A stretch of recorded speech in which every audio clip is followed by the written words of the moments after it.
Bangaphezu kweyinkulungwane eziyisishiyagalombili abantu abayingxenye yohlelo lokuqapha ubugebengu eGauteng olwaziwa ngamapanyaza. ULesufi uthi ukusungulwa kwalolu phiko ngonyaka u-2023 kuthele izithelo ezinhle, kodwa-ke manje kumqoka ukuthi lolu phiko lihlakazwe baqeqeshelwe omunye umsebenzi. Following their peace officer designation, which gave traffic wardens the same legal standing as Gauteng traffic officers, it was necessary to now reconfigure their training and develop new procedures to integrate them into the provincial law enforcement framework.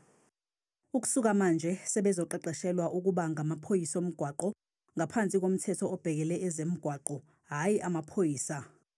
Bazoqeqeshwa izinyanga ezingu-18 kuya ku-36 ukuze bekwazi ukwenza lo msebenzi.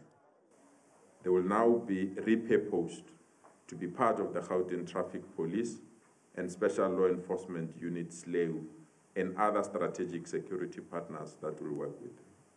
Ngesikhathi evele ekomidini lasephalamende eliphenya ngezenzo zobugebengu emaphoyiseni, ukhomishana wamaphoyisa KwaZulu-Natal, u-LT General Nhlanhla Mkhwanazi, wathi lolu phiko alukho emthethweni.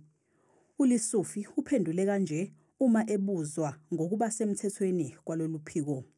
What they're doing is not illegal. It's just that we are reconfiguring them and we are taking them into a new route that is vigorous because we've seen they play a very important role. The mere fact that they can retrieve guns when they're not armed, you'll never get that kind of commitment. The mere fact that they've arrested serious drug lords without the necessary training in that aspect, it shows their commitment.